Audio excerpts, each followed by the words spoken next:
दुश्मन की कमजोरी हमेशा दूसरे की ताकत होती है। अगर आपको ये शैतान की कमजोरी अच्छे से समझ में आ गई तो ये आपकी एक बड़ी ताकत बन सकती है। और आपकी कमजोरियां भी शैतान को मालूम है तो वो वहां पर अपनी ताकत लगाता है। तो अपनी कमजोरी पर जय पाइए और शैतान की कमजोरी का लाभ उठाइए। अगर आप शैतान की कमजोरी का लाभ उठाएंगे तो आप बड़े आसानी से शैतान पर जय पा सकते हैं। तो आज हम देखेंगे शैतान के बारे में, शैतान की वीकनेस के बारे में देखेंगे। तो आइए हम लोग आगे बढ़ेंगे। परमेश्वर के वचन से हम सीखेंगे, परमेश्वर के वचन से हम देखेंगे।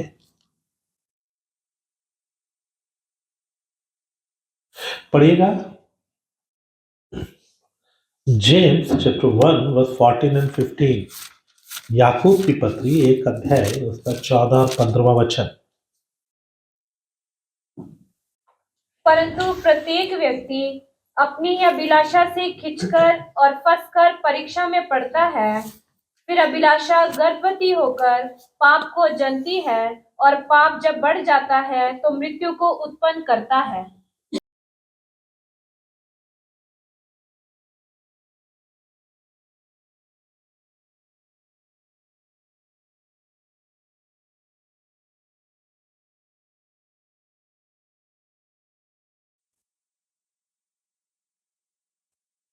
वीकनेस ऑफ शैतान।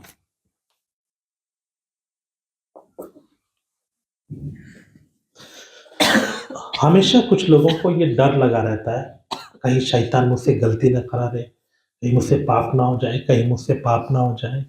एक व्यक्ति डरता रहता है हमेशा। मेरे प्रियो, हमें पाप के ऊपर जय पाना है, हमें इच्छाओं के ऊपर जय पाना है। अगर हम उससे डरते रहेंगे तो हम उस पर कैसे जय पाएंगे। इसलिए आज मैं आपको शैतान की कमजोरी बताना चाहता हूं ताकि आप बड़ी दिलेरी के साथ इन दिनों में परमेश्वर के वचन पर भरोसा रखकर शैतान के ऊपर जय पा सके। आपके अंदर से ये डर खत्म होना है कि शैतान मुझसे पाप करवा सकता है। शैतान की कमजोरी यही है कि वो हमसे पाप नहीं करवा सकता। समझ में आया? शैतान का कमजोरी क्या है? वो हमसे पाप नहीं करवा सकता, वो हमसे जबरदस्ती नहीं कर सकता। उसके पास वो ताकत नहीं है कि हमसे जबरदस्ती करे। वो सिर्फ हमें विचार डाल सकता है, वो हमें सिर्फ विचार दे सकता है। वो हमें सिर्फ विचार देगा और विचार देकर छोड़ देता है और वो देखता रहता है कि मैं विचार में फंसता हूं या नहीं। वो उलझाने वाले फंदे डाल सकता है, वो ट्रैप डाल सकता है। ट्रैप समझते ना, फंदे। वो फंदे डाल सकता है लेकिन मुझे उसमें उलझा नहीं सकता। मैं उलझता हूं तो अपनी गलती की वजह से या अपनी अज्ञानता की वजह से, या फिर मैं इसलिए उलझ जाता हूं क्योंकि मैं ध्यान से देखता नहीं रहता हूं। जैसे चलना चाहिए वैसे मैं चलता नहीं हूं। इसलिए मेरे प्यारों, हम लोग ट्रैप में फंस जाते हैं। शैतान आपको किसी भी ट्रैप में नहीं फंसा सकता। वो ट्रैप फेंकता है, वो फंदे डालता है। वो फंदा क्या है उसका? इच्छाएं आपके अंदर डालेगा, विचार आपके अंदर डालेगा, अभिलाषाएं आपके अंदर डालेगा। और वो अभिलाषा को अगर आप बोलेंगे नो, शैतान का ताकत वहीं खत्म हो जाता है क्योंकि वो आपसे करवा नहीं सकता। वो फिर ट्राई करेगा, फिर विचार देगा, फिर इच्छा डालेगा। आपने फिर बोला नो तो शैतान उससे आगे कुछ नहीं कर सकता। लेकिन यदि आप उस इच्छा में फंस जाते हैं, कैसे फंस जाते हैं? आपने उसे करने का मन बना लिया, उन्होंने बोला यस करेंगे, आप उसमें फंस गए। और जैसे ही आप यस करते हैं या उस फंदे में फंस जाते हैं, फंदे में कैसे फंस जाते हैं? आप जाकर अपना पैर उसमें डालते हो।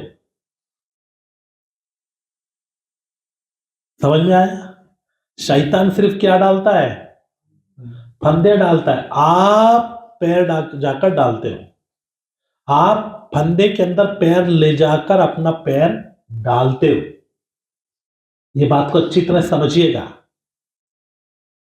या तो आपने देखा नहीं, आंखें बंद करके चल रहे थे, फंदे में आपका पैर फंस गया, या फिर आपने सोच समझ के अपना पांव लेकर फंदे में डाला। यही सत्य है। अनजाने में या आपने सोच समझ के डालते हो, चाहे कोई भी विचार क्यों ना हो, कोई भी बात क्यों ना हो, आप सोच समझ कर डालते हो, मतलब आपको किसी चीज की आदत है या आपके अंदर वो कमी है, और जैसे ही वो बोलता है आप उसकी तरफ खिंच जाते हो। अगर आप वहां डिसीजन लेते नो, तो वहीं पर पाप का सारा ताकत खत्म हो जाता है। इसलिए अभी हमने पढ़ा, और इसमें एक और मैं आपको बात बताऊं उसके साथ साथ, परमेश्वर ना केवल वचन को पालन करने की इच्छा हम में डालता है। परमेश्वर और शैतान में फर्क क्या है? परमेश्वर ना केवल हमारे अंदर इच्छा डालता है, विचार डालता है, परमेश्वर भी डालता है। कौन से विचार? धार्मिकता के, पवित्रता के, ये सब चीजों के क्या करता है? विचार डालता है। ये सब विचार हमारे अंदर डालता है। किस लिए डालता है? ताकि हम धार्मिकता का जीवन जिए। अब वो विचार कैसे डाल सकता है? विवेक के द्वारा बात करता है। विवेक में आता है ऐसा चलना चाहिए, ऐसा जीना चाहिए, ये नहीं करना चाहिए। परमेश्वर ने व्यवस्था रखा है। परमेश्वर अपने वचन के द्वारा आपके अंदर विचार डालता है, इच्छा डालता है। वो भली इच्छा है, शैतान की बुरी इच्छा है। वो पाप के लिए इच्छा है, ये अच्छे काम के लिए इच्छा है। तो प्रभु भी इच्छा डालता है ना? और पवित्र आत्मा आपसे बात करता है, प्रभु अपने दासों के द्वारा बात करता है, तो वो भी भले काम की इच्छा हमारे अंदर डालता है। वचन में लिखा है भले काम की इच्छा वो हमारे अंदर डालता है। शैतान बुरे काम की इच्छा डालता है, अभिलाषाओं को डालता है। शैतान आपसे जबरदस्ती नहीं कर सकता, प्रभु जबरदस्ती कर सकता है लेकिन करता नहीं। अब ध्यान से सुनना, शैतान जबरदस्ती नहीं करता, कर सकता। प्रभु कर सकता है लेकिन करता नहीं। लेकिन अगर आप अपने आप को उसके हाथ में दोगे, अगर आप उसे बोलोगे प्रभु मेरे जीवन में काम कर, मैं वचन को पालन करना चाहता हूं, मैं इन बातों पर जय पाना चाहता हूं, वो अपनी सामर्थ आपको देकर आपको इतना ताकतवर बना देगा कि आप जय पालोगे। नहीं समझ में आया? शैतान आपसे जबरदस्ती नहीं कर सकता, वो सिर्फ आपको ट्रैप डाल सकता है। जगह जगह पर ट्रैप रखे हैं। हो सकता है आपके मन में भी क्या करेगा, वो शारीरिकता की बातों को डालेगा, उन चीजों को डालने का प्रयास करेगा, लेकिन वो क्या नहीं कर सकता आपसे जबरदस्ती। परमेश्वर जबरदस्ती कर सकता है लेकिन वो करता नहीं है। फ्री विल है। क्या है? लेकिन अगर आप अपनी फ्री विल परमेश्वर को दे दो, प्रभु मैं चाहता हूं, आप कह दो कि प्रभु मैं अपनी मर्जी में चाहता हूं कि मैं ये पाप ना करूं, मैं धार्मिकता का जीवन जीना चाहता हूं, तो वो अपनी सामर्थ आपको देकर इतना ताकतवर बना देगा कि आप पाप के ऊपर जय भी पालोगे और आप धार्मिकता का जीवन भी जी सकते हो, क्योंकि पवित्र आत्मा में असीम सामर्थ है जो आपके अंदर दिया गया है, और वो काम करता है, वो काम करना चाहता है। अगर आप कहेंगे तो वो करेगा। दूसरी तरफ अगर आप शैतान की इच्छा को मान लेते हैं, तो शैतान की इच्छा को मानने के कारण आप जब उस ट्रैप में अपने आप को जानबूझकर दे देते हो, तब शैतान का शक्तियां जो उन पर्टिकुलर पाप के पीछे होता है वो आप पर प्रभाव डालता है और उकसाता है। आप धीरे धीरे आपको उस आदत में बना देता है। वो प्रभाव डालता रहता है, वो आपको उसमें उकसाता रहता है, और फिर वो आपको गुलाम बना लेता है। इस तरीके से शैतान कार्य करता है। पर आपने अगर खुद दे दिया, आप लोगों के जीवन में, सबके जीवन में कोई ना कोई ऐसे विचार हैं जिनसे आप चाहकर भी निकल नहीं पा रहे हो। शैतान को मालूम है आपकी कमजोरी क्या है। शैतान को मालूम है आपको कहाँ फंसा सकता है, क्योंकि आपने उस ट्रैप में अपने आप को दिया है। विचार आते समय, इच्छा आते समय आप बड़े जल्दी उसमें फंस जाते हो, गिर जाते हो। शैतान को मालूम है और उसने एक दुष्टात्मा को लगा रखा है जो आपके अंदर वो बातों को निकलने नहीं देती है, उसे और पक्का करती रहती है, उसे वो उकसाती रहती है, वो उसे प्रभाव आप पर डालती रहती है और आप उसमें फंसे रहते हो। आप छटपटाते हो, आप निकलने के लिए कश्मकश करते हो, आप जोर लगाते हो, आप कैसे भी निकलना चाहते हो, लेकिन निकल नहीं पाते हो, क्योंकि एक दुष्टात्मा ने आपके ऊपर प्रभाव डालना शुरू कर दिया है। कभी कभी तो वो पकड़ लेता है, दुष्टात्मा पकड़ लेता है, आपको निकलने नहीं देता। तब एक व्यक्ति फिर प्रभु से दूर हो जाता है। जब तक प्रभाव है तब तक आप लड़ते हो, प्रार्थना करते हो, लेकिन जब दुष्टात्मा पकड़ लेता है तब आप फिर प्रभु से दूर होते चले जाते हो। इस तरीके से शैतान काम करता है। लेकिन मैंने शुरू में ही बताया, शैतान का कमजोरी ये है कि वो स्टार्टिंग में आपको जबरदस्ती, जब तक आप खुद अपने आप को गुलाम ना बनाओ, वो नहीं कर सकता। चाहे किसी भी विषय में क्यों ना हो, दुनिया का कोई भी विषय क्यों ना हो। आपको लगता है ये पाप बड़ा है, ये छोटा है, आपको लगता है कि ये चीज छोटी है, ये बड़ी है। ऐसा नहीं है। हर एक व्यक्ति की कमजोरी अलग है। हो सकता है उस व्यक्ति के लिए वो छोटी सी बात बहुत बड़ी हो।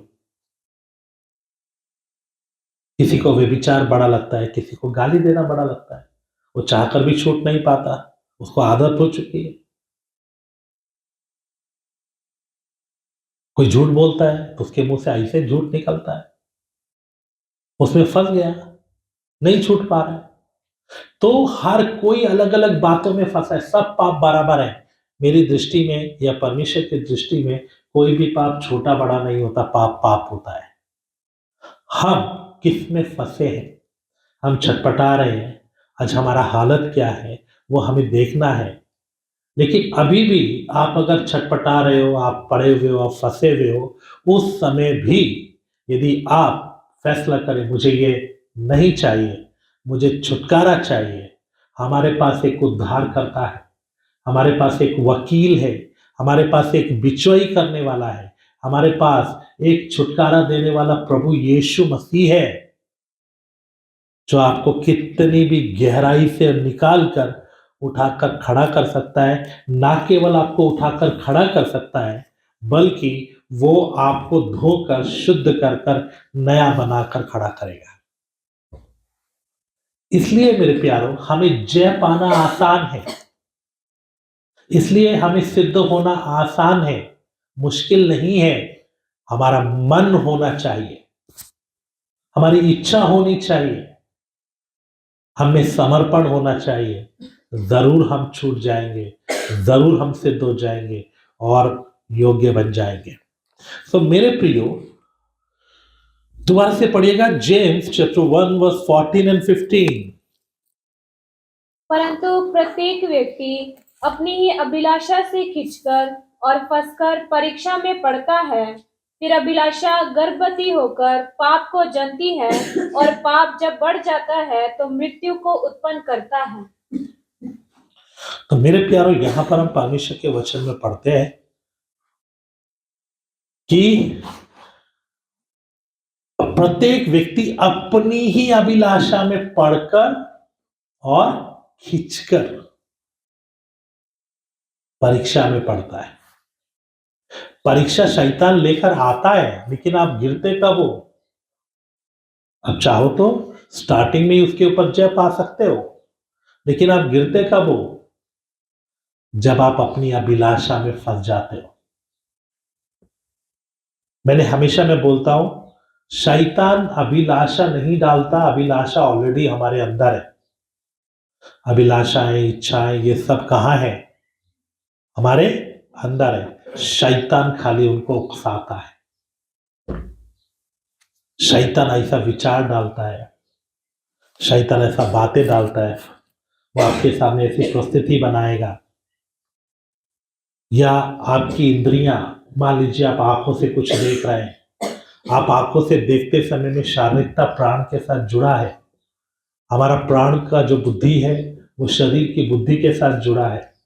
जैसे ही हमारी सेंसेस कुछ कार्य करती हैं, उसका इंडिकेशन, उसका पिक्चर दिमाग में पहुंचता है, तुरंत प्राण का बुद्धि को पता चल जाता है ये देख रहा है। शारीरिकता उसे पकड़ लेता है, उस तरंगों को, और अगले ही क्षण हमें उसी से रिलेटेड इच्छाएं आती हैं। जैसी भी चीजों को आप देख रहे होंगे, उसी से संबंधित तुरंत क्या आने लग जाती है? इच्छाएं। आपको मालूम है, अगर मान लीजिए मैं यहां से बिहार में फोन कर रहा हूं, तो मैं यहां से बात करूंगा, तुरंत वो उधर सुन रहा होगा। क्या हो रहा है? तरंगे यहां से, है ना, मेरे मोबाइल, मेरे मुंह से मोबाइल में जा रहा है, मोबाइल चेंज करके टावर में भेज रहा है, टावर से सैटेलाइट में जा रहा है, सैटेलाइट से फिर टावर में जा रहा है, वहां जो उनका नियर बाय टावर है उससे मोबाइल में आ रहा है, फिर मोबाइल कन्वर्ट करके उनको आवाज बनाकर दे रहा है। और इतना सब चीजें सेकंड से भी पहले हो रहा है। अगर हम वीडियो कॉन्फ्रेंसिंग कर रहे हैं, 10 जगह से अलग अलग लोग जुड़े हुए हैं, वो 10 जगह पर जाएगा, उनकी बातें भी आएंगी। इतना स्पीड रहता है, आवाज का स्पीड, तरंगों का स्पीड बड़ा तेज रहता है। ऐसे मेरे प्यारों, शारीरिकता भी आपके प्राण के साथ इतना जुड़ा हुआ है, प्राण में जो भी समझ में आता है तुरंत शारीरिकता को पता चलता है, अच्छा ये आंखों से ये देख रहा है, और तुरंत उनका काम क्या है, ऑटोमेटिकली वो एक्टिवेट हो जाता है, और वो वैसे ही इच्छाएं आपको देने लगता है। अभी थोड़ी देर पहले आपने कुछ सब्जी देखा, वेजिटेबल्स देखा, आपके मन में आएगा ये वाली वेजिटेबल खाना है। थोड़ी देर में कोई कपड़े वाले की दुकान को देखा, तो आपको ये वाला सूट मुझे लेना है।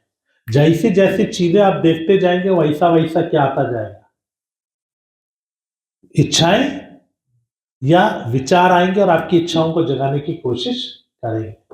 शैतान हमेशा ट्राई करता रहता है, और कुछ बातें तो उसे ऑलरेडी पता है कि ये व्यक्ति के अंदर कौन सी कमी है।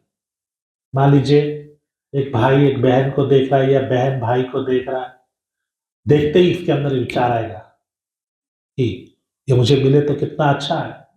क्यों? उस व्यक्ति के अंदर वो कमजोरी है। जैसे ही आप देखेंगे, आपकी आंखें देखेंगी, तुरंत दिमाग में जाएगा, दिमाग में से शारीरिकता पकड़ लेता है, क्या देख रहा है, क्या चल रहा है, अभी तुरंत वो इच्छा देगा, ये मिल जाए। खाने की चीजें, पहनने की चीजें, हर विषय में हम कुछ सुन रहे हैं, तुरंत सुनते ही कुछ कान में पड़ गया, तो अचानक कुछ पड़ गया तो एकदम से कान बोलेगा सुनो सुनो, ध्यान से सुनो। चुगली वालों को चुगली सुनने का मन आएगा, गाने वालों को गाना सुनने का मन आएगा, दुनिया के लोगों को दुनिया की बातें सुनने का मन आएगा। एकदम से ऑटोमेटिकली क्या होता है, शुरू हो जाता है। उस समय में अगर आप नो बोलेंगे तो रुक जाएगा। तो इच्छाएं, सब चीजें हमारे अंदर है, वो उसे केवल जगाता है, और उस समय में आप बोले नहीं, मुझे नहीं चाहिए, या मेरे लिए ये नहीं है, या मैं इसके लिए नहीं हूं, आप बोलेंगे तो उसका ताकत उधर ही खत्म हो जाता है। आप कभी परख कर देखो, no it's not for me, I am not for this, तुरंत हो जाएगा। हजारों विचार आते हैं, हजारों बार आपको नो बोलना है। आपके पास हजारों विचार आए एक दिन में, आपने आपने 999 बार नो बोला, 1000वीं बार यस बोल दिया तो फंस गए। इसलिए मैं बोलता हूं, अपने ऑफिसर के सामने यस सर, है ना, प्रभु के सामने, पवित्र आत्मा के सामने, है ना, दूसरों के सामने क्या बोलना है, दुश्मन ऑफिसर के सामने क्या बोलना है, नो सर नहीं, नो ऑलवेज जान भी देना पड़े तो ऐसे ही शारीरिकता की हर बात को आपको क्या बोलना है? नो। ये नो कहने की आदत डालें। क्या डालना है? लेकिन हम क्या बोलते हैं? हम कैटेगरी बनाते हैं, कैटेगराइज करते हैं। क्या? ये वाली यस, ये वाली हाँ, ये वाली नहीं नहीं नहीं, ये ज्यादा है, ये मुझे पसंद नहीं है, नहीं नहीं नहीं, ये वाली नहीं, ये गलत है। लेकिन कुछ को हम बोलते हैं नहीं नहीं, ये ठीक है, ये वाली को यस बोलेंगे। क्योंकि शारीरिकता हमेशा बुरी और गलत चीजें ही नहीं देता, वो अच्छी भी देता है। लेकिन आपको शारीरिकता की हर बात को नो कहना आना चाहिए। आप बहुत इजीली जय पालोगे अगर आप शुरुआत में ही विचार को रोक सकते हो तो। लेकिन एक बार विचार अंदर आ गया है ना, इच्छा अभिलाषा से फंस गया, आपके अंदर अभिलाषा है, शैतान क्या डालेगा? इच्छा, आपकी इच्छा, आपके अंदर इच्छा डालेगा या आपको बोलेगा कर लो। उसको पता है इसके अंदर अभिलाषा है, बोलेगा कर लो। फिर शारीरिकता बोलेगा कुछ नहीं होता, किसी को पता नहीं चलेगा, कुछ भी होने वाला नहीं है, अरे कुछ नहीं होता, एक बार में क्या होता है, कर लो। उसको मालूम है और तुरंत हाँ ठीक है, बस हमने यस किया, फंस गए। लेकिन अगर हमने बोला नहीं, नो, नो मीन्स नो, वहीं पर उसकी ताकत क्या हो जाएगी? वो आपसे नहीं करवा पाएगा। लेकिन प्रभु आपसे करवा सकता है अगर आप प्रार्थना करेंगे, अगर आप बोलेंगे, अगर आप अपने जीवन को समर्पण करेंगे तो पवित्र आत्मा आपसे सब कुछ करवा सकता है। इसलिए मेरे प्यारों, अपनी ही अभिलाषा में फंसकर खींचकर परीक्षा में पड़ता है। अपनी ही अभिलाषा में, उसमें शैतान का कोई रोल, उसका काम है परखना, उसका काम है विचार डालना, उसको इस काम के लिए बनाया, वो कर रहा है। उसको जिस काम के लिए बनाया वो काम, वो अपनी ड्यूटी कर रहा है। प्रभु ने उसको इसीलिए रखा है, वो परखे, वो हमें उकसाए, वो हमें बोले। इससे ज्यादा वो कुछ नहीं कर सकता। आप पाप हाँ करने के बाद, आप गलती करने के बाद शैतान को हक मिलता है, फिर वो फंसा लेता है। लेकिन पहले उसको कोई अधिकार नहीं। समझ में आया? तो इस कमजोरी का आप फायदा उठा सकते हैं या नहीं? है ना? आपको क्या करना है? उसकी इच्छाओं को क्या बोलना है? नो। बस आपने एक फैसला लेना है, मुझे ये नहीं चाहिए, मुझे पाप का जीवन नहीं चाहिए। और विशेषकर आपकी कमजोरियों को आप कभी साल में एक बार प्रार्थना किया, हफ्ते में एक बार प्रार्थना किया, ऐसा नहीं, चलते फिरते प्रार्थना करते रहो, हर समय 24 घंटे, जब जब काम कर रहे हो, प्रभु मुझे ये जलन नहीं चाहिए, प्रभु ये जलन मुझे आपसे दूर करती है, मेरे आत्मिक जीवन को खा जाती है, मुझे नहीं चाहिए। प्रभु मुझे ये व्यभिचार नहीं चाहिए, प्रभु मुझे ये व्यभिचार के कारण मेरा शरीर अशुद्ध होता है, मेरा आत्मा अशुद्ध होता है, प्रभु मुझे इससे बचा लो। प्रभु मुझे ये गुस्सा आता है, प्रभु मुझे इस गुस्से से बचा लो।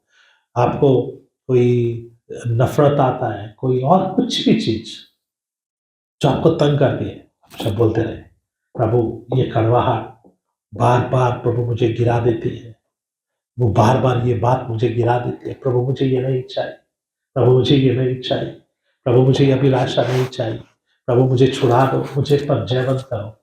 आप बोलते रहिए। उसका लाभ क्या होगा? एक तो अनुग्रह मिलता है, दूसरा आपको याद रहता है कि आपको इसको क्या करना है, छोड़ना है। समर्पण आप बार बार करते हैं, प्रभु को बार बार सुनने की जरूरत नहीं, वो आपके लिए लाभकारी है। तो जब परिस्थिति आएगी तो आपको याद है कि ये मुझे सहायता मिलती है। ऐसा करते करते आपका एक दिन सही समर्पण हो जाएगा। एक दिन वो आवाज दिल से निकलेगी और वही दिन आप छूट जाओगे। तो इसलिए हमें क्या करना है, हमें उसकी उपस्थिति में चलना है, उसकी नजदीकी में चलना है, हमें उसकी उपस्थिति में बढ़ना है। मेरे प्यारो, प्रभु हमसे यही चाहता है कि हम बदले, हम जय पाए। तो बोलिए, क्या हम जय पा सकते हैं शैतान की इस कमजोरी से?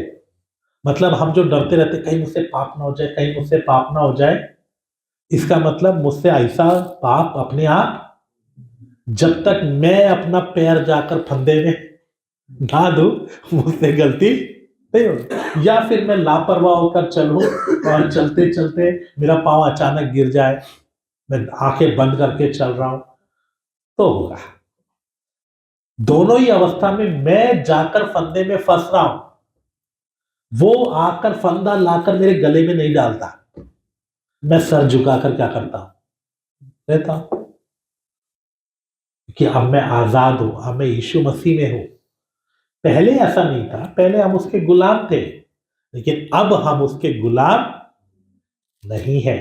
इसलिए मेरे प्रियो, हमें क्या करना, उसके ऊपर जय पाना। और हमारे लिए जय पाना आसान है। जय पाने के लिए इस कमजोरी का फायदा उठाकर आप कैसे जय पा सकते हैं, पढ़िएगा रोमन्स चैप्टर 6 वर्स 16, रोमियो की पत्री 6 अध्याय उसका 16 वचन। क्या तुम नहीं जानते कि जिस आज्ञा मानने के लिए तुम अपने आप को, जिसकी आज्ञा मानने के लिए तुम अपने आप को दासों के समान सौंप देते हो, उसी के दास हो, उसी के दास हो, चाहे पाप के जिसका अंत मृत्यु है, हम्म, चाहे आज्ञाकारिता के जिसका अंत धार्मिकता है। हाँ,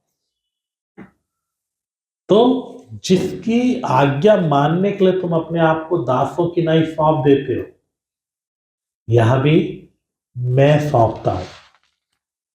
शैतान जबरदस्ती नहीं करता। कुछ लोग बोलते हैं हम करना नहीं चाहते, हमसे हो जाता है। नहीं भाई, ये सबसे बड़ा झूठ है। आप करना चाहते हो इसलिए आपसे हो रहा है, आप करना नहीं चाहोगे तो नहीं होगा। आपने समर्पण किया है, आपने दिया है अपने आप को, इसलिए हो रहा है। आप मना कर देते तो नहीं होता। समझ में आ रहा है?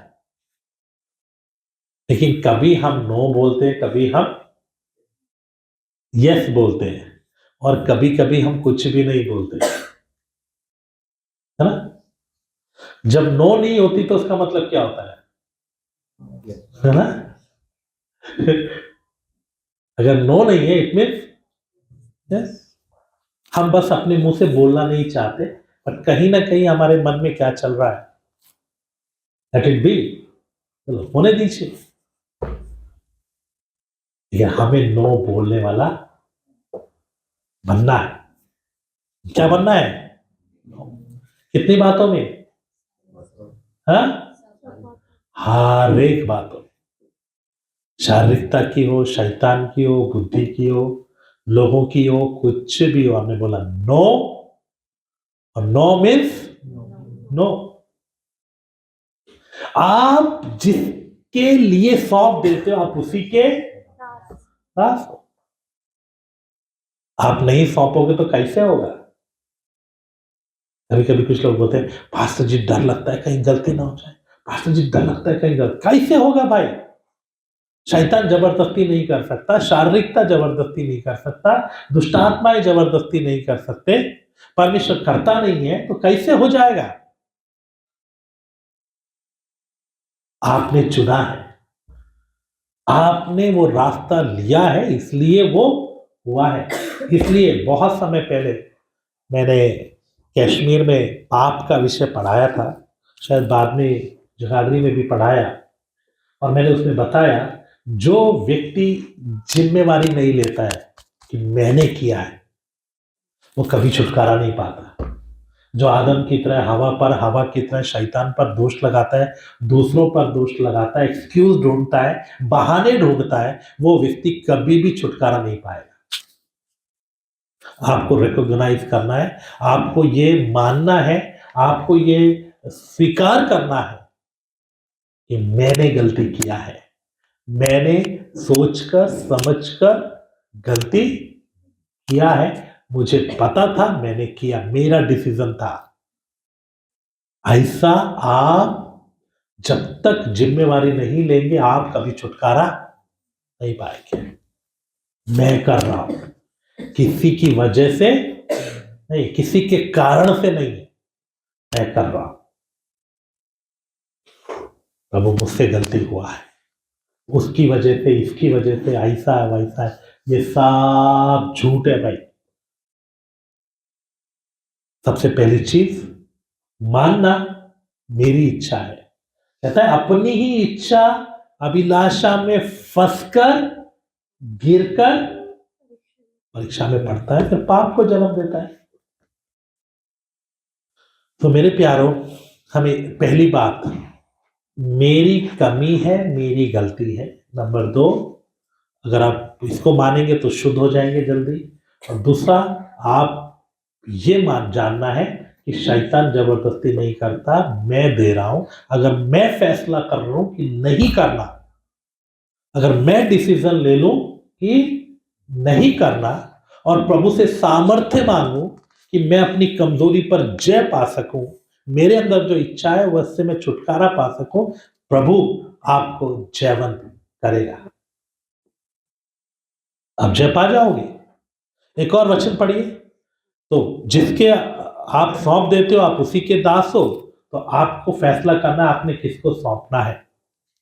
दूसरा एक और तरीका मैं आपको बताता हूं, अगर आप वो कर लेंगे तो आप 100% सिक्योर हो जाएंगे, तो शैतान आपसे करवा ही नहीं पाएगा। शैतान क्यों करवा पा रहा है? क्योंकि आप फ्री बैठे हो। लेकिन अगर आप फ्री ना रहो तो शैतान आपसे करवा ही नहीं पाएगा। तो दूसरा मैं आपको बता रहा हूं, पढ़िएगा रोमन्स चैप्टर 12 वर्स 2, रोमियो की पत्री 12 अध्याय उसका 2 वचन, एक से पढ़ दीजिए, 2 में हमारा विषय है।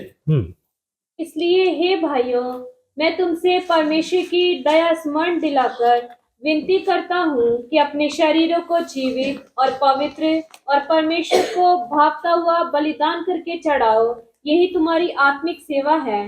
इस संसार के सदृश ना बनो, परंतु तुम्हारे मन के नए हो जाने से तुम्हारा चाल चलन भी बदलता जाए, जिससे तुम परमेश्वर की भली और भागती और सिद्ध इच्छा अनुभव से मालूम करते रहो। परमेश्वर का वचन कहता है, अपने शरीरों को जीवित, पवित्र और भावता हुआ बलिदान करके चढ़ाओ। तुम्हारे बुद्धि के नए हो जाने से तुम्हारा चाल चलन भी बदलता जाए। हम जब नया जन्म पाते हैं तो हम बदलते जाते हैं। इसीलिए शुरुआती समय में आप अपने जीवन को स्मरण करेंगे, तो जब आपने पहली उद्धार पाया था, पहली बार नया जन्म हुआ था, तो कितना जल्दी जल्दी आपके जीवन में क्या हुआ, बदलावट हुआ, क्योंकि आपका मन नया हो गया। इसलिए पुरानी बातें खत्म हो गई, नई सृष्टि बन गई। इसलिए पुरानी बातें आपको पसंद नहीं आती थी, आप नए जीवन में जीना चाहते थे। लेकिन धीरे धीरे वो पुरानी बातों में फिर से अमालेकियों ने आए, आपको लड़ने के लिए आए, और आपने उनको ध्यान नहीं दिया। इसलिए मेरे प्यारों, हमें क्या करना है? हमें प्रभु की उपस्थिति में जीने के लिए अपने आप को उसके अधीन करना है। मैंने अभी बताया, जिसकी आज्ञा मानने के लिए तुम अपने आप को दासों की नाई सौंप देते, तुम उसी के, अगर आप परमेश्वर के अधीन हो जाएंगे, यीशु के अधीन हो जाएंगे, पवित्र आत्मा के अधीन हो जाएंगे, तो शैतान चाहकर भी आपसे कुछ करवा 100% सिक्योर है। सवाल ही नहीं होता कि वो आपको फिर पकड़ ले। किसके अधीन हो जाओ? परमेश्वर के अधीन हो जाओ। समर्पण कीजिए, बार बार समर्पण कीजिए अपने जीवन को, वचन पढ़िए, प्रार्थना कीजिए, संगति कीजिए, आप इसमें बने रहिए, आप उसको लगातार कीजिए, वफादारी, ईमानदारी के साथ अपने आप को परमेश्वर के अधीन करने का प्रयास कीजिए। शैतान की युक्तियां आपके जीवन में सफल नहीं होंगी, वो नहीं कर पाएगा। इसलिए प्रभु ने कहा, मत्ती रचित सुसमाचार उसका 11वां अध्याय, मैथ्यू चैप्टर 11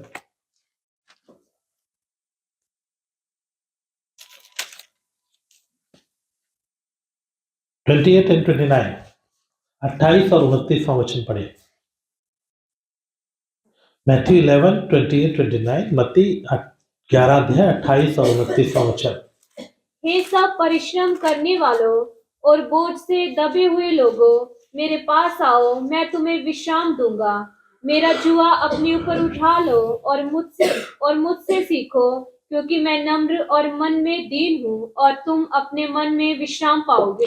वचन कहता है, बोझ से दबे लोगों मेरे पास आओ, मैं विश्राम दूंगा।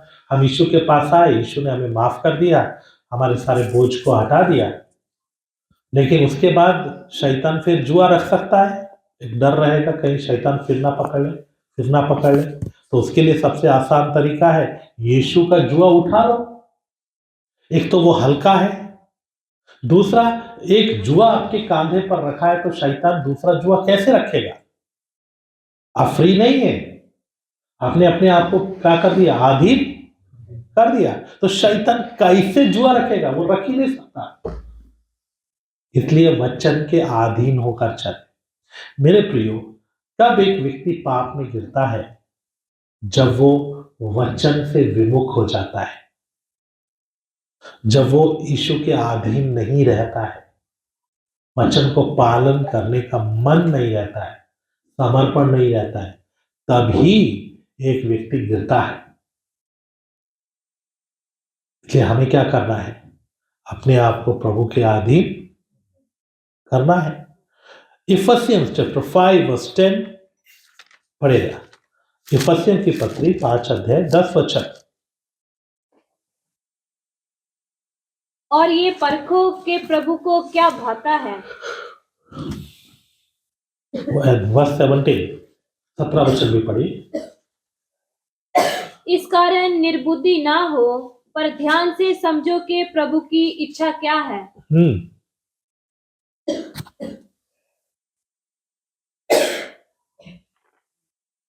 तो यहां पर 3 चीजें मैं आपको बता, दोनों वचन को एक बार फिर से सब लोग पढ़ लीजिए। 10वां वचन और 17वां वचन, इफिसियंस चैप्टर 5 वर्स 10 एंड 17। ये 3 मैं आपको बातें यहां से बता रहा हूं, और अगर आप इसको अपने जीवन में लागू करोगे तो आप बहुत आसानी से आप जय पा जाओगे। तब आपके कंधे पर एक जुआ रहेगा और आप कभी भी शैतान आपके ऊपर चाहकर भी कोई जुआ रख नहीं पाएगा। पढ़िएगा, पहले 10 वचन भी पढ़िए, फिर 17वां वचन पढ़िए, 10 एंड 17। और ये परखो के प्रभु को क्या भाता है, इस कारण निर्बुद्धि ना हो, पर ध्यान से समझो कि प्रभु की इच्छा क्या है। तो मेरे प्रियो, मैं यहाँ पर आपको लिख रहा हूं, आप लिख लीजिए। सबसे पहली चीज, 17 भी पढ़ लिया जी, दोनों पढ़ा ना? ओके, तो सबसे पहली चीज आपको मालूम करना है प्रभु की इच्छा क्या है।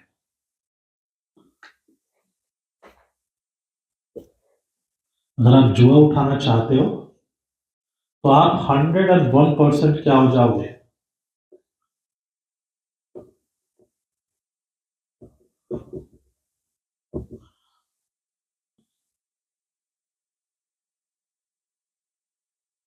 प्रभु की इच्छा क्या है ढूंढे।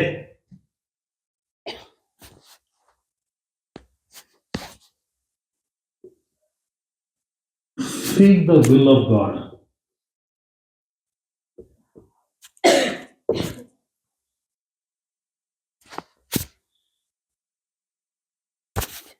परमेश्वर की इच्छा क्या है करके क्या करना है?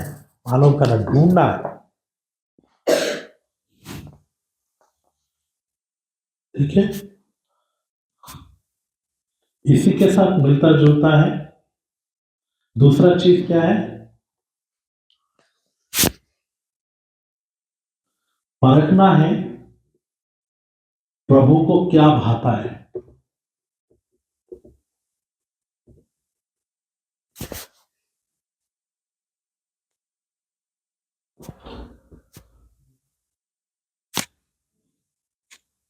परखना है प्रभु को क्या भाता है या क्या पसंद है।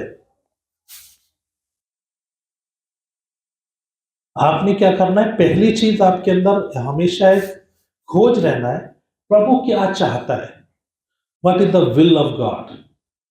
प्रभु की इच्छा क्या है, प्रभु आप क्या चाहते हो, प्रभु आप क्या चाहते हो। हमेशा पूछिए फर्स्ट। देन परखना है प्रभु को क्या पसंद है। कैसे पता चलेगा प्रभु को क्या पसंद है। वचन के द्वारा, ना मन में शांति होती है, तसल्ली होती है। प्रभु को क्या पसंद है। अब हम लोग क्या, ज्यादातर लोग क्यों गिरते हैं, वो चलते चलते अपनी मर्जी करने लग जाते हैं और उनको पता ही नहीं चलता कि वो अपनी मर्जी कर रहे हैं। हमें क्या करना है, हमें प्रभु की मर्जी ढूंढना है, उसको क्या पसंद है। हम चलते चलते हमें लगता है अब तो मैं पवित्र हूं, मैं पवित्रता, मैंने पहले भी बताया, हम कब गिरते हैं, जब हमें आत्मिकता में हम थोड़ा बढ़ जाते हैं तो हमें लगता है मैं जो कर रहा हूं वो ठीक कर रहा हूं। नहीं, हर बार पूछिए प्रभु आपकी क्या मर्जी है, आपको क्या पसंद है। मुझे क्या पसंद है वो नहीं, आपको क्या पसंद है। मालूम है, कल रात में बता रहा था मूसा की गलती क्या थी। वो अपने पुराने एक्सपीरियंस से जाकर क्या कर दिया, वो लाठी इस्तेमाल करते करते करते करते लाठी इस्तेमाल करने की इतनी आदत हो गई, प्रभु बोला जाके बात कर, वो लाठी मार दिया। हर बार पूछना है प्रभु तू क्या कह रहा है, मैं क्या करूं। लाठी मारते मारते लाठी मार दिया ऐसा नहीं है। इतने साल से वो क्या कर रहा है, लाठी इस्तेमाल, 2.5 साल से लाठी इस्तेमाल कर रहा है, और पिछले 40 साल तो लाठी उसके हाथ में थी।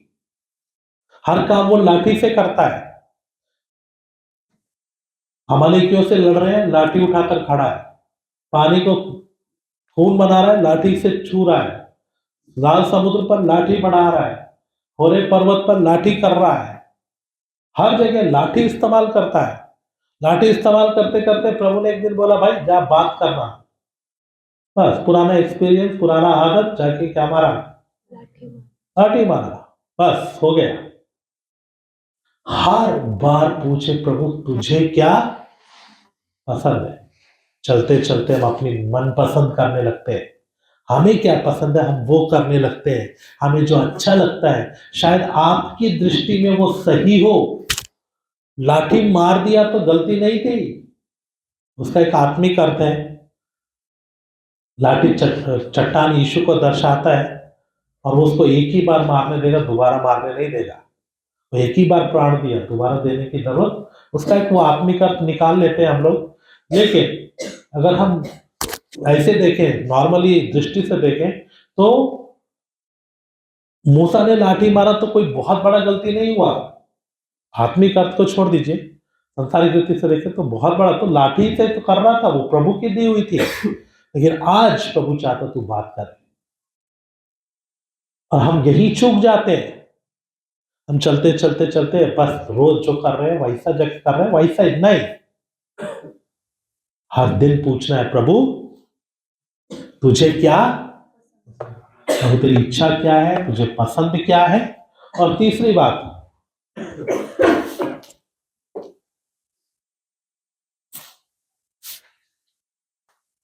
थर्ड,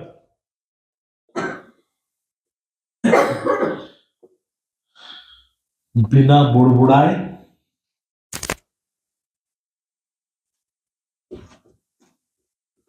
सावधानी से, बिना बुड़बुड़ाए सावधानी से उसकी आज्ञा को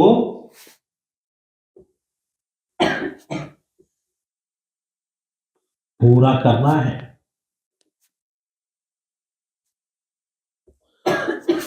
उसकी आज्ञा को पूरा करना, आज्ञा में उसकी इच्छा भी है, उसकी इच्छा ही उसकी आज्ञा है। ये 3 काम आप करें, आप जयवंत हो जाएंगे। सावधानी से देखें, प्रभु को क्या पसंद है, प्रभु की इच्छा क्या है, प्रभु क्या चाहता है, और उसको बिना बुड़बुड़ाए, सावधानी से, बिना कुड़कुड़ाए, बिना लापरवाही के सावधानी से पूरा करें। ये आदत आप बना लीजिए, आप जय पा जाएंगे। और ये मुश्किल नहीं है, ये आदत बनाना मुश्किल नहीं है। हर बात प्रभु से पूछे, और जब वो बोलता है तो सावधानी से सुने।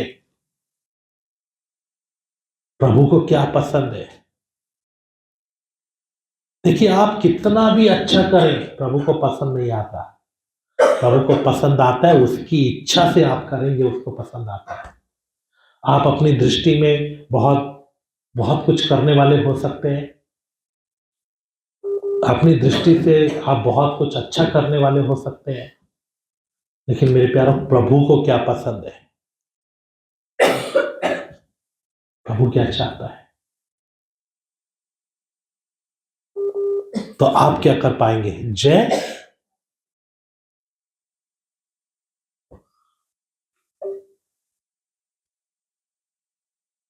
मेरे प्यारों, हमें प्रभु की इच्छा को जानना है, उसकी मर्जी को जानकर करना है,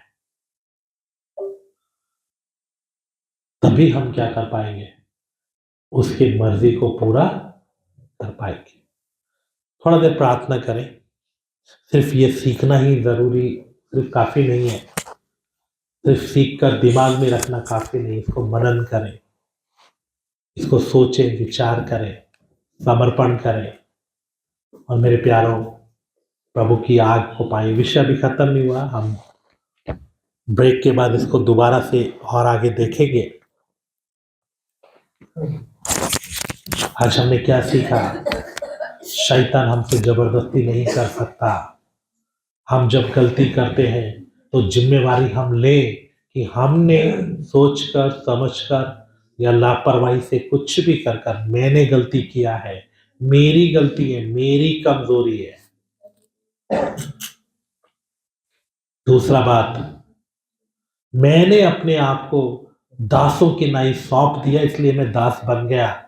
अगर मैं ना सौंपता तो मैं दास नहीं होता। तीसरी बात, अगर हम विचारों को ना करना सीख जाएं, हम विचारों में नो पकड़ लें, तो कभी भी कोई भी इच्छा गर्भवती होकर पाप को जन्म नहीं देगी। वो इच्छा को, वो बीज को आने नहीं देना है।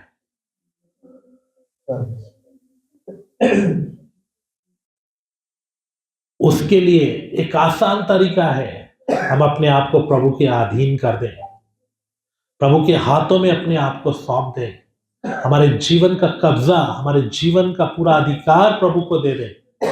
और वो जो कहता है, वो जो बोलता है, वो जो उसे उसे जो पसंद है, उसको प्रसन्न करने वाला, उसकी आज्ञाकारिता का जीवन अगर हम जिएंगे, मेरे प्यारों, वचन को ढूंढेंगे, वचन को सीखेंगे, वचन को खोजेंगे और उसकी मर्जी पूरा करेंगे, तो मेरे हम कभी भी नहीं गिरेंगे।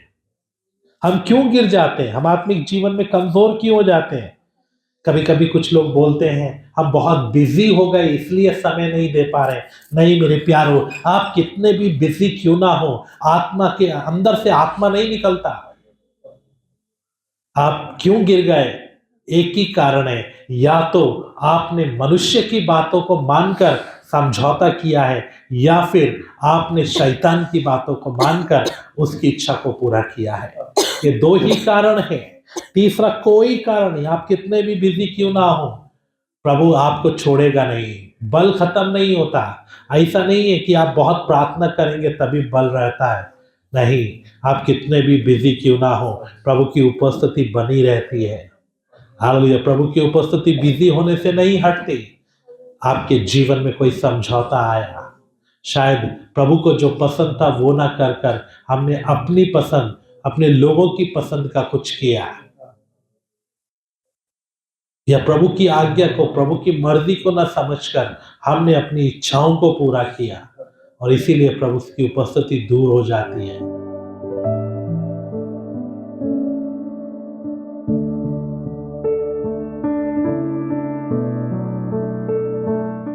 अभी हम ब्रेक में जाने से पहले सीख रहे थे शैतान का कमजोरी, कि शैतान हमसे जबरदस्ती नहीं करवा सकता। सब डिसीजंस हमारे अपने होते हैं, चेतावनियां भी हमें मिलती है, लेकिन फिर भी हम जब कर देते हैं या करना चाहते हैं तो हम ध्यान नहीं देते, लेकिन बाद में जब हम सोचते हैं तो हमें पता चलता है कि हम उस पर जय पा सकते थे, बड़े आसानी से हम उससे छुटकारा पा सकते थे। आइए ऐसा एक उदाहरण हम देखेंगे, पढ़ेगा first Chronicle chapter 21 verse 1 to 3। पहला इतिहास उसका 21वां अध्याय 1 वचन से लेकर उसके 3 वचन तक हम पढ़ेंगे। First Chronicle chapter 21 verse 1 to 3। शैतान ने इज़राइल के विरुद्ध उठकर दाऊद को उकसाया कि इज़राइलियों की गिनती ले। तब दाऊद ने योआब और प्रजा के हाकिमों से कहा, तुम जाकर बेर्शेबा से ले दान तक इज़राइलियों की गिनती लेकर मुझे बताओ कि मैं जान लूं कि वे कितने हैं। योआब ने कहा, यहोवा की प्रजा कितनी ही क्यों ना हो, वह उसको 100 गुना बढ़ा दे। परंतु हे मेरे प्रभु, हे राजा, क्या वह सब राजा के अधीन नहीं है? मेरा प्रभु ऐसी बात क्यों चाहता है? वह इज़राइल पर दोष लगाने का कारण क्यों बने? मेरे प्रियो, दाऊद के मन में एक विचार आया, शैतान ने उसे उकसाया कि तुम जनगणना करो कि लोग कितने तुम्हारे अधीन है, तुम कितने बड़े राजा हो, तुम कितने लोगों पर राजा हो। वो एक बड़ापन का विचार उसके अंदर आ गया। तुम्हारी प्रजा कितनी है तुम्हें मालूम होना चाहिए, और इसीलिए उसने उनकी जनगणना करने की योजना बनाई, उनकी गिनती करने की योजना बनाई। उसके अंदर वो इच्छा आ गई और उसने पाप किया। छोटा एक कर्मचारी, उसका जो एक सेनापति है योआब, वो उसके सामने बहुत छोटा कर्मचारी है। वो खुद एक राजा है, प्रभु की उपस्थिति में चलता है। योआब के द्वारा उसे चेतावनी भी मिली, प्रभु की प्रजा कितनी भी हो, प्रभु उसको 100 गुना बढ़ाए, आप प्रजा को गिनती क्यों कर रहे हो?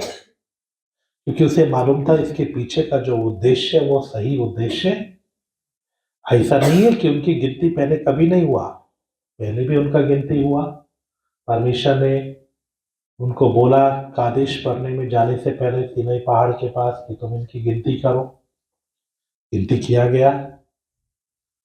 परमेश्वर ने यरदन के उस पार भी उनसे बोला कि तुम इनकी गिनती करो, वहां पर भी गिनती किया गया। परमेश्वर के कहने से गिनती हुई है, लेकिन यहां दाऊद अपनी मर्जी से जो उससे अच्छा लग रहा है वो करने की कोशिश कर रहा है, और उसके पीछे का उद्देश्य ठीक नहीं है। योआब ने उसे बोला देखो ये अच्छा नहीं है, लेकिन तो अभी राजा ने जब बहुत कठोर आज्ञा दी, आप आगे पढ़ेंगे तो पता चलेगा योआब ने सबका गिनती किया भी नहीं, कुछ लोगों को छोड़ दिया, क्योंकि वो ये आज्ञा से मन से नफरत करता था। वो नहीं चाहता था कि ऐसा कोई फूलने का, घमंड का कोई कारण हो। इसलिए मेरे प्रियो, तो हम यहां देख सकते हैं दाऊद जैसा एक व्यक्ति अपनी मर्जी पूरा करने के लिए, परमेश्वर की मर्जी क्या है वो ढूंढा नहीं, प्रभु को क्या पसंद है वो ढूंढा नहीं, अपनी मर्जी को पूरा करने के लिए जब कोशिश किया, एक मन में विचार आया। अब यहाँ पर मैं ये विषय को क्यों लिया, क्योंकि शैतान ने उसके मन में विचार डाला। वो चाहता तो क्या प्रभु ये तेरी मर्जी है, क्या प्रभु ये तेरी इच्छा है, और चेतावनी भी मिला, फिर भी उसने इनकार नहीं किया। और आपको मालूम है फिर परमेश्वर ने नबी को भेजा और बताया कि 3 विपत्तियों में से कोई एक चुन लो, क्या तुम्हारे विरोधी तुम्हारे पीछे पड़े रहे, या कोई अकाल तुम पर आए, या परमेश्वर का हाथ तुम्हारे विरुद्ध हो। तो उसने बोला परमेश्वर के हाथ में पड़ना अच्छा है, वो अनुग्रहकारी है। और तब उनके यहाँ पर मरी फैल गई, बहुत लोग मर गए। तब दाऊद को होश आया, तब पश्चाताप किया और उसने जाकर बलि चढ़ाया और बच गया। तो मेरे प्रियो, हमेशा शैतान विचार डालते समय में हमारे मन में अगर हम पूछेंगे, प्रभु से पूछें, कोई इच्छा आया प्रभु से पूछें, प्रभु क्या ये तेरी इच्छा है, क्या ये तेरी मर्जी है? और प्रभु की आदत है, अगर हम उसके चुने हुए हैं या प्रभु हमसे प्रेम करता है तो जरूर चेतावनी देता है। विवेक भी बोलेगा, किसी के द्वारा भी चेतावनी देगा। और यहां योआब सेनापति के द्वारा क्या दिया? चेतावनी दिया, लेकिन उसने माना नहीं और बहुत दंड पाया।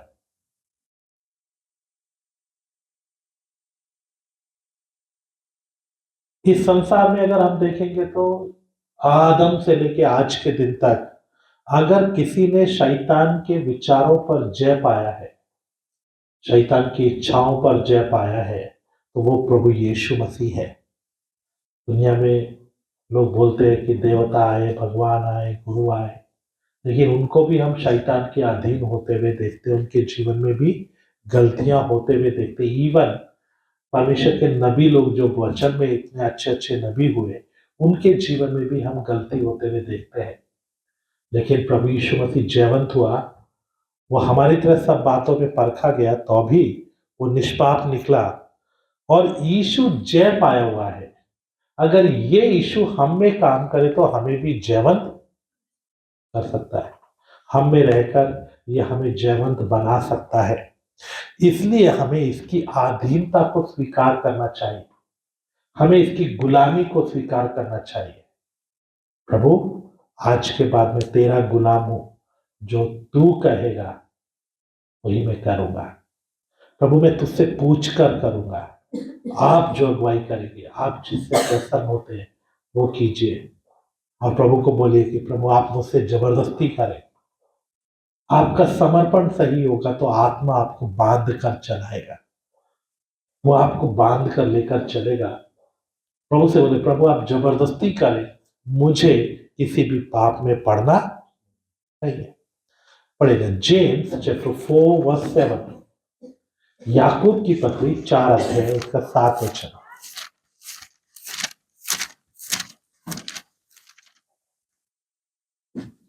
James chapter 4 verse 7।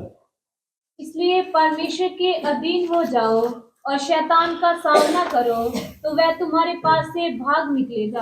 आप अपनी ताकत से शैतान का सामना करेंगे, शैतान के साथ मलयुद्ध के बारे में है। तो अभी शैतान का सामना आप अपनी ताकत से करोगे तो आप हार जाओगे, आप नहीं जीत पाओगे, क्योंकि आपने उसके अधीन बहुत बार हो गए, आप उसके सामने बहुत बार गिर गए।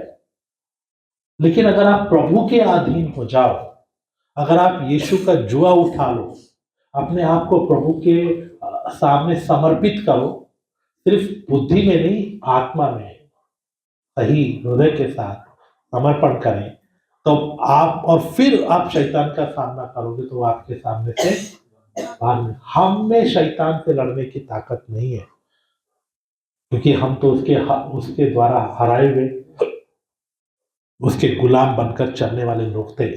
लेकिन प्रभु ने हमें छुड़ा दिया। इसलिए हमें क्या करना है? हमें अपने आप को प्रभु के अधीन करना है। इसलिए मैं कहता हूं प्रभु का जुआ उठा लो। प्रभु का जुआ उठाओगे तो शैतान चाहकर भी आपके ऊपर क्या नहीं रख पाएगा? अपना जुआ नहीं रख पाएगा। और प्रभु का जुआ क्या है? उसका वचन। प्रभु के वचन को पालन करने के लिए समर्पण करें, बार बार करें, एक ही बार, बार बार, जब जब याद आता है तभी करें। मेरे प्रियो, मैंने कितने समर्पण लाखों बार किए होंगे, मैं चल रहा हूं फिर भी मैं समर्पण करता रहता हूं। जो याद आता है मैं समर्पण करता हूँ, चाहे वो ईश्वरीय चंगाई हो, चाहे विश्वास का जीवन हो। प्रभु मुझे अनुग्रह देना, मुझे खड़ा रखना, प्रभु मुझको बने रहने देना। प्रभु जी खुदावन मुझे कृपा देना कि मैं गिरूं नहीं, मैं अविश्वास में ना हूं। हर दिन जब जो विषय याद आता है मैं समर्पण करता ही रहता हूं, क्योंकि उसके अनुग्रह के बिना हम चल नहीं सकते। मेरे प्यारों, अपने बल से जब आप चलने जाओगे आप गिर जाओगे, लेकिन प्रभु के अनुग्रह से चलोगे तो जरूर जयवंत हो जाओ। इसलिए क्या करो? परमेश्वर के अधीन हो जाए। हो जाओ तो शैतान भाग निकलेगा। रोमन चैप्टर 7 वर्स 18 to 20, रोमियो की पत्री उसका 7 अध्याय 18 से 20, रोमा लग्नम 7 18 to 20, रोमियो की पत्री 7 अध्याय 18 से 20। क्योंकि मैं जानता हूँ कि मुझ में अर्थात मेरे शरीर में कोई अच्छी वस्तु वास नहीं करती। मुझ में तो कोई अच्छी वस्तु वास नहीं करती। हाँ इच्छा तो मुझ में है, हाँ परंतु भले काम मुझसे बन नहीं पड़ते। हाँ क्योंकि जिस अच्छे काम की इच्छा मैं करता हूँ वह तो नहीं करता, परंतु जिस बुराई की इच्छा नहीं करता वही किया करता हूँ। अतः यदि मैं वही करता हूँ जिसकी इच्छा नहीं करता, तो उसका करवाने वाला मैं ना रहा, परंतु पाप जो मुझ में बसा हुआ है। मैं करवाने वाला मैं नहीं, करने वाला मैं नहीं, बल्कि पाप जो मुझ में बसा है वो करवा रहा है। लेकिन हम जो उद्धार पाए हुए लोग हैं उनमें आप पाप राज्य, हमको तो प्रभु ने छुड़ा दिया। उसका 21 पढ़िए, 21 वचन। इस प्रकार मैं ये व्यवस्था पाता हूँ कि जब भलाई करने की इच्छा करता हूँ तो बुराई मेरे पास आती है। तो जब मैं भलाई करना चाहता हूं तो क्या होता है? बुराई होता है। लेकिन इससे छूटने का एक तरीका है, इससे निकलने का एक तरीका है। पढ़ेगा 8 अध्याय का 1 वचन, रोमन चैप्टर 8 वर्स 1। अतः अब जो मसीह यीशु में है उन पर दंड की आज्ञा नहीं। उन पर दंड की आज्ञा नहीं। क्यों? क्योंकि अब जो मसीह यीशु में वो क्या है? नई सृष्टि। वो पुराना वाला जो हमें दबाकर रखता था, जो हमसे पाप करवाता था, जबरदस्ती कराता था, हम अच्छा करना चाहते थे पर बुरा होता था, हम अच्छा जीना चाहते थे, हम बुरा करना नहीं चाहते थे फिर भी हम करते थे, वो अब हम में नहीं है। क्योंकि अब जो मसीह यीशु में है, और यीशु मसीह में है तो 2 कुरिन्थियों 5 का 17, जो मसीह यीशु में वो नई सृष्टि है। तो प्रभु ने हमें नई सृष्टि बना दिया, उसने हमें बदल दिया, उसने हमें नया जन्म दिया है, नया जीवन दिया है, उसने हमें बदल दिया। तो जो मसीह यीशु में है उन पर दंड की आज्ञा नहीं है। क्यों दंड की आज्ञा नहीं है? क्योंकि वह शरीर के अनुसार नहीं, शरीर के अनुसार नहीं, वर्ण आत्मा के अनुसार चलते हैं। अब हमको तो प्रभु ने छुड़ा दिया। अब हम गुलाम नहीं, हम शैतान के गुलाम नहीं है, हम पाप के गुलाम नहीं है, प्रभु ने हमें आजाद कर दिया है। अब हमारे अंदर एक शारीरिकता तो छोड़ दिया प्रभु ने, लेकिन हम उस पर भी जय पा सकते हैं। क्यों? क्योंकि जो मसीह यीशु के हैं वो शारीरिकता के अनुसार नहीं, वर्ण आत्मा के अनुसार चलते हैं। तो आप पवित्र आत्मा के अनुसार चलोगे तो शारीरिकता के कामों को कभी भी पूरा नहीं करोगे। पढ़ेगा 8 का 12 पढ़िए, रोमन चैप्टर 8 वर्स 12। इसलिए हे भाइयों, हम शरीर के कर्जदार नहीं कि शरीर के अनुसार दिन काटे। और आगे, क्योंकि यदि तुम शरीर के अनुसार दिन काटोगे तो मरोगे, यदि आत्मा से देह की आत्मा से शरीर की क्रियाओं को मारोगे तो जीवित रहोगे। हाँ, और आगे, इसलिए कि जितने लोग परमेश्वर के आत्मा के चलाए चलते हैं वह ही परमेश्वर के पुत्र हैं। हाँ, जितने आत्मा के चलाए चलते वे ही परमेश्वर के पुत्र हैं। तो मेरे प्रियो, प्रभु ने हमें आजाद कर दिया, हमारे अंदर पवित्र आत्मा दे दिया, शारीरिकता को हमारे अधीन करके दे दिया। अब शारीरिकता भी बोलता है, पवित्र आत्मा भी बोलता है, तो हमें क्या करना है? आत्मा के द्वारा शारीरिकता के कामों को मारना है। कैसे मारेंगे? बोले, सिंपल सा बात है, उसकी बात ना मान के उसकी बात माने। जिसकी बात मानोगे वो जिएगा, दूसरा मर जाएगा। समझ में आया? तो जिसकी बात आप मानते हो वो बढ़ता जाता है। अगर आप आत्मा की बात मानोगे तो आत्मिक जीवन बढ़ता जाएगा, शारीरिकता की बात मानोगे तो शारीरिकता आप में बढ़ता जाएगा। सिंपल सा है। तो आपको पूछने की आदत डालना है। पवित्र आत्मा से पूछें आपकी मर्जी क्या है। वचन, जहां वचन मालूम है कि हाँ वचन में ये लिखा, ये पूरा करना है, वहां पूछने की जरूरत ही नहीं है। हाँ, वचन में ये लिखा, मुझे ये पूरा करना है, आत्मा याद दिलाएगा, वचन करते जाए। शारीरिकता की बातों को न बोले। तो आप आत्मा में चलेंगे तो शारीरिकता मरता जाएगा,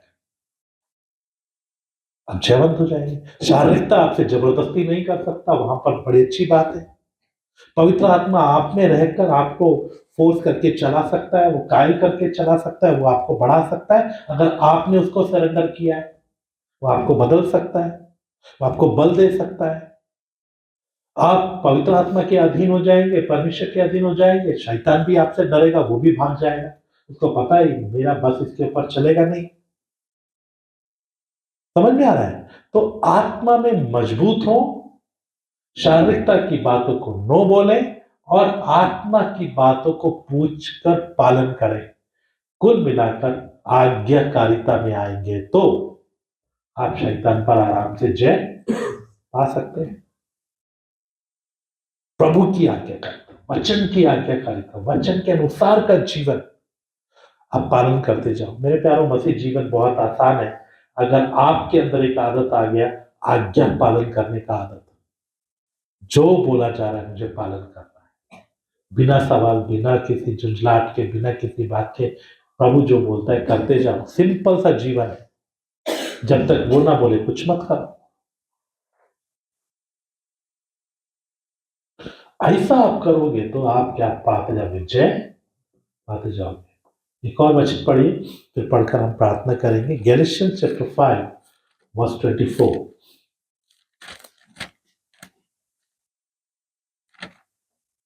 गैलेशियंस चैप्टर 5 वर्स 24। और जो मसीह गलतियों की पत्री उसका 5 अध्याय उसका 24वां वचन। गलतियों 5 अध्याय उसका 24वां वचन। और जो मसीह यीशु के हैं, उन्होंने शरीर को उसकी लालसाओं और अभिलाषाओं समेत क्रूस पर चढ़ा दिया है। जो मसीह यीशु के, उन्होंने शरीर को उसकी लालसाओं और अभिलाषाओं समेत क्या किया है? क्रूस पर चढ़ा दिया है। कहाँ चढ़ा दिया है? क्रूस के ऊपर। तो मेरे प्यारों, हमें भी शारीरिकता को, अगर हम यीशु मसीह के हैं तो शारीरिकता को कहाँ चढ़ाना है? कैसे चढ़ाना है? हाँ? बस उसकी बातों को क्या बोलो? मुश्किल थोड़े ना है उसको कोई रस्सी बांध के लाना, खींच के लाना, ऐसा कुछ नहीं है। खाली क्या बोलना है? तो आप लोग कर सकते हैं ऐसा? आसानी से चढ़ा सकते हैं या नहीं? ऐसा थोड़ी ना है। मान लो सैमुअल को क्रूस चढ़ाना हो तो 10 लोगों को पकड़ के बांध के लाना पड़ेगा, हाथ पकड़ के जबरदस्ती कील ठोकना पड़ेगा, रस्सी बांध बांध के फिर लटकाना पड़ेगा, फिर भी देखना पड़ेगा निकल के ना भागे। शारीरिकता के लिए कुछ नहीं है, खाली क्या बोलना है, बस क्रूस पे चढ़ जाएगा। उसकी इच्छाओं को मना कीजिए, अभिलाषाओं को मना कीजिए, वो क्रूस पर आ जाएगा। प्रभु की इच्छा को ढूंढिए, वो क्या है, उसको क्या पसंद है, बिना बुड़बुड़ाए उसकी बात को मानिए, हो जाएगा। प्रभु जो कहता है मुझे करना है। कुल मिलाकर इन सारी बातों में प्रॉब्लम क्या है? हम क्यों नो नहीं बोल पाते? क्यों हम प्रभु की इच्छा को जानने का प्रयास नहीं करते? क्योंकि हम अपनी मनमर्जी करना चाहते हैं, है ना? क्या करना चाहते हैं? मनमर्जी। और मनमर्जी किसके पास है? किसके पास है मनमर्जी? खुद ही के पास। खुद ही कहता है भाई मुझे तो ना उसकी सुनना, मुझे उसकी भी नहीं सुनना, मुझे अपनी मर्जी करना है। शारीरिकता की बात क्यों मानता है वो? क्योंकि शारीरिकता उसके मन के मुताबिक बोलता है, उसके मजे की बातें बोलता है, इसलिए वो बोलता है हाँ हाँ ये मेरा दोस्त है, इसकी बातें मानेंगे। लेकिन आत्मा की बातें क्यों नहीं मानता? क्योंकि वो विरोध में है। तो हमें ये सब करना है तो अपने खुद ही को मारकर कूटकर वश में लाना है अपने आप को। तुझे वचन पालन करना ही पड़ेगा, तुझे वचन पालन करना है। और ऐसा नहीं है कि ये बिगड़ा हुआ बच्चा सुधरता नहीं है, बस इसको थोड़ा डराने की जरूरत है। आपका प्राण बहुत डरपोक है, थोड़ा सा इसको मारोगे तो ये क्या करता है, थोड़ा सा इसको बोलो नरक में चला जाएगा तो सुधर जा, ये रोने लगता है, नहीं नहीं मुझे नरक में नहीं जाना, है ना, ऐसे ही है ना। पश्चाताप क्यों आता है? जब इसको समझ में आता नहीं मैं नरक में चला जाऊंगा, मैं नाश हो जाऊंगा, नहीं नहीं मुझे नहीं होना, तो आप इससे बात करें, इसको समझाएं, बार बार समर्पण करें, बार बार याद दिलाएं, देखो तू सुधर जा, नहीं तो तू कहां चला जाएगा, नरक में चला जाएगा, तू सुधर जा, नहीं तो पिता तुझसे प्रसन्न नहीं होगा। क्या यही जीवन है? जैसे बच्चों से बात करते हैं, है ना, अपने घर के बच्चों से, वैसे किससे बात करो, अपने आप से बात करो, दर्पण में मिरर में देखकर अपने आप से बात करो, तू कब तक नहीं सुधरेगा, आप ट्राई करके देखो। मैंने अपने जहां मैं बैठता हूं उसके ठीक सामने अलमीरा पे लगा रखा है, आप लोगों ने कभी चेक किया, जहां मैं बैठता हूं उसके ठीक सामने लगाया, हाँ, तो कब तक नहीं सुधरेगा, कब तक ऐसा चलेगा, अपने आप से बात करो, समर्पण करो, और मेरे प्यारों आप बदलते जाओ। आपको बात करना है, अपने अपने प्राण को ट्रेन करना है, उसको सिखाना है। इसीलिए वचन मनन करते समय में क्या होता है, आप प्राण से बात तो कर रहे हो, आत्मा में प्राण में जब मनन करते हो, आत्मा में मनन करते समय वो प्राण में बुद्धि में भी जाता है, उसको समझ में आता है, और जब समझ में आ जाता है तो वचन पूरा हो जाता है। समझ में आने की ही देर है, जिस दिन प्राण एग्री हो जाएगा अब वो वचन को पालन कर लेंगे। तो प्राण अगर प्यार से नहीं मानता तो डंडा मार के उसको उधार मारकर पीट कर क्या करो, वश में लाओ। तो एक कठिन जीवन, डिसिप्लिन का जीवन, आज्ञाकारिता का जीवन आपको जय में ले जा सकता है। और उसी समय में एक अच्छी बात क्या है, एक आशीष में एक दिलेरी देने वाली बात क्या है कि शैतान मुझसे जबरदस्ती नहीं कर सकता, वो चाहे कितना भी जोर लगाए, सारी शक्तियां आ जाए तो भी मुझसे जबरदस्ती नहीं कर सकती, मैं करूंगा तो होगा, और मैं अपने आप को ब्रेक लगाऊं तो मैं जय पा सकता हूं। तो आइए हम अपनी आंखों को बंद करें, प्रार्थना करें। मुझे आत्मा के द्वारा शरीर की प्रक्रिया को मारना है, शरीर के कामों को मारना है, प्रभु मुझे ऐसा जीवन